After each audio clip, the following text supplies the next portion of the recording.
بسم اللہ الرحمن الرحیم۔ ناظرین، آج کی پہلی قسط ہے اور وی لاگ نمبر 109 109 نمبر ہے وی لاگ کا، اور نبوت و رسالت کی چھاؤں میں غار حرا کے اندر جبرائیل وحی لاتے ہیں، یہی سبجیکٹ چل رہا ہے اور پیج نمبر ہے 97۔ ناظرین، سیرت النبی صلی اللہ علیہ وسلم پر دنیا بھر میں اول انعام یافتہ کتاب الرحیق المختوم، یہ اس کتاب کا ٹائٹل ہے۔ مولانا صفی الرحمان مبارک پوری یہ ہیں اس کتاب کے رائٹر۔ رابطہ عالم اسلامی مکہ مکرمہ کے زیر اہتمام منعقدہ سیرت نگاری کے عالمی مقابلے میں اول آنے والی عربی کتاب کا اردو ترجمہ الرحیق المختوم، رائٹر ہیں اس کتاب کے، مصنف ہیں اس کتاب کے مولانا صفی الرحمان مبارک پوری۔ قال اللہ تعالی یسقون من رحیق مختوم، یہ لوگ سرے بمہر شراب پلائے جائیں گے۔ قال اللہ تعالی وَإِن تُطِیعُوهُ تَهْتَدُوا، اور اگر اس کی فرما برداری کرو گے تو راہ پاؤ گے۔ بسم اللہ الرحمن الرحیم۔ الحمدللہ الذی ہدانا لہذا وما کنا لنہتدی لولا ان ہدانا اللہ، اللہم صلی علی محمد النبی الامی وازواجہ امہات المؤمنین وذریتہ واہل بیتہ کما صلیت علی ابراہیم وعلی آل ابراہیم انک حمید مجید۔ وی لاگ نمبر 109، قسط ہے پہلی آج کی۔ تم میں حوروں کا کوئی چاہنے والا ہی نہیں، جلوہ طور تو موجود ہے موسیٰ ہی نہیں، منفعت ایک ہے اس قوم کی نقصان بھی ایک، ایک ہی سب کا نبی دین بھی ایمان بھی ایک، حرم پاک بھی اللہ بھی قرآن بھی ایک، کچھ بڑی بات تھی ہوتے جو مسلمان بھی ایک۔ جبرائیل وحی لاتے تھے، اس کا بقیہ حصہ رہ گیا تھا، وہ ہم آپ کے سامنے رکھنے کو جا رہے ہیں۔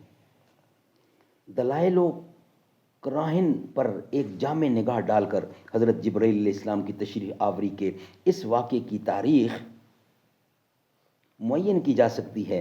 ہماری تحقیق کے مطابق یہ واقعہ رمضان المبارک کی 21 تاریخ کو دوشنبہ کی رات میں پیش آیا، اور اس روز اگست کی 10 تاریخ تھی اور 610 سنہ ہجری تھا۔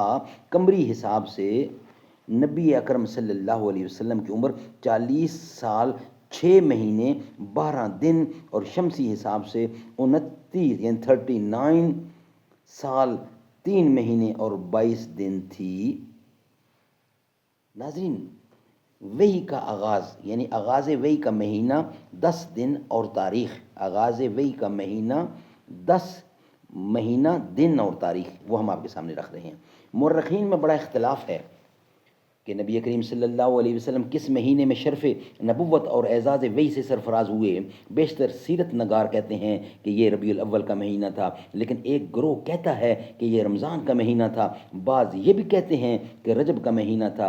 دیکھیے مختصر السیرت از شیخ عبداللہ صفحہ نمبر 75۔ ہمارے نزدیک دوسرا قول زیادہ صحیح ہے کہ یہ رمضان کا مہینہ تھا، کیونکہ اللہ تعالیٰ کا ارشاد ہے شہر رمضان الذی انزل فیہ القرآن،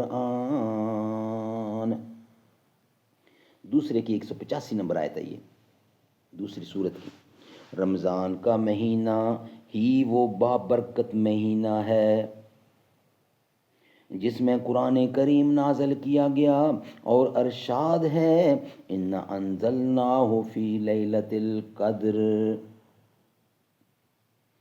پہلے کی 97 آیت، یعنی ہم نے قرآن کو لیلۃ القدر میں نازل کیا، اور معلوم ہے کہ لیلۃ القدر رمضان میں ہے۔ یہی لیلۃ القدر اللہ تعالیٰ کی اللہ تعالیٰ کے اس ارشاد میں بھی مراد ہے ان انزلناہ فی لیلۃ القدر مبارکۃ ان کنا منذرین، 44 کی تیسری، ہم نے قرآن مجید کو ایک بابرکت رات میں اتارا، ہم لوگوں کو عذاب کے خطرے سے آگاہ کرنے والے ہیں۔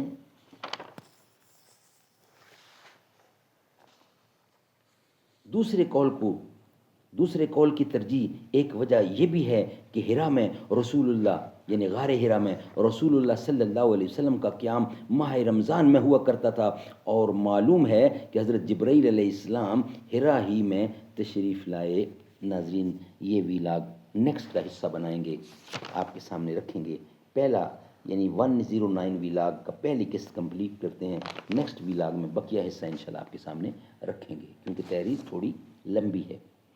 میں لب کشا نہیں ہوں اور محو التجا ہوں، میں محفل حرم کے آداب جانتا ہوں، کوئی تو آنکھ والا گزرے گا اس طرف سے، طیبہ کے راستے میں منتظر کھڑا ہوں، ایسا کوئی مسافر شاہد کہیں نہ ہوگا، دیکھے بغیر اپنی منزل سے آشنا ہوں، میں لب کشا نہیں ہوں۔